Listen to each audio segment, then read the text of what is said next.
মহানবী হজরত মুহাম্মদ সাল্লাল্লাহু আলাইহি সাল্লাম বিদায় হজের ভাষণে বলে গিয়েছিলেন যে আমি তোমাদের কাছে মূল্যবান দুটি জিনিস রেখে যাচ্ছি। একটি হচ্ছে আল্লাহর দেয়া কোরআন, আরেকটা হচ্ছে আমার সুন্নাহ।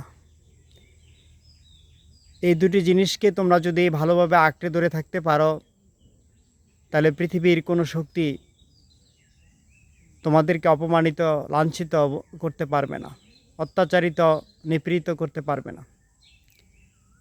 কিন্তু আজ বিশ্বজুড়ে আমরা মুসলমানরা নানাভাবে অত্যাচারিত, নির্যাতিত, নিপীড়িত, লাঞ্ছিত হচ্ছি।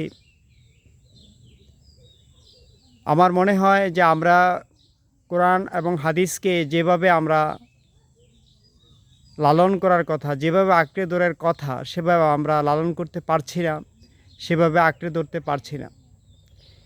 এবং মুসলমানদের মধ্যে যে ভ্রাতৃত্ববোধ থাকার কথা ছিল, সেই ভ্রাতৃত্ববোধ আমাদের মধ্যে নেই। আমরা নিজেরা বিভিন্ন অন্তর্দ্বন্দ্ব, হিংসা, অহংকার মধ্যে নিমজ্জিত আছি। আর যারই ফলশ্রুতিতে আজ আমরা অত্যাচারিত হচ্ছি, নিপীড়িত হচ্ছি, নিগৃহীত হচ্ছি। যাই হোক, আমরা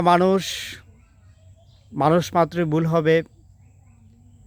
আর শয়তান তো আমাদের পিছনে লেগে আছে। কিভাবে আমরা কোরআন হাদিস থেকে দূরে থাকব, কিভাবে আমরা একে অপরের মধ্যে দূরত্ব তৈরি করব, সবসময় শয়তান এই ব্যাপারে অসহসা দিয়ে থাকে। যাই হোক, শয়তানের প্ররোচনায় আমরা কোরআন এবং সুন্নাহ থেকে অনেক দূরে চলে গেছি। আমাদের নিজেদের মধ্যে দূরত্ব তৈরি হয়েছে। হে আল্লাহ, তোমার কাছে আমাদের একটা বিনীত অনুরোধ, একটা আবেদন, সেটা হচ্ছে শয়তানের অসহসা থেকে আমরা যাতে মুক্ত থাকতে পারি। আমরা যেন কোরআন এবং হাদিসকে রাসূল যেভাবে আঁকড়ে ধরতে বলেছেন সেভাবে যাতে আঁকড়ে ধরতে পারি, এবং আমরা সকল মুসলমান ভাই বোন যাতে একসাথে মিলেমিশে থাকতে পারি, একে অপরের বিপদে আপদে যাতে আমরা এগিয়ে আসতে পারি, সাহায্য সহযোগিতা করতে পারি। আমাদের পারস্পরিক মধ্যে যাতে কোনো হিংসা, অহমিকা, ক্রোধ এগুলি কাজ না করে।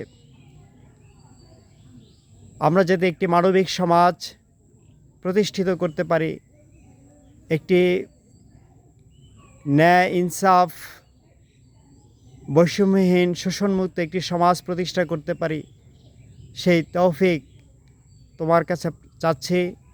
তুমি আমাদেরকে সেই তৌফিক এনায়েত করো। আল্লাহ হাফেজ। আসসালামু আলাইকুম আ রহমতুল্লাহি ওয়া বারাকাতুহু।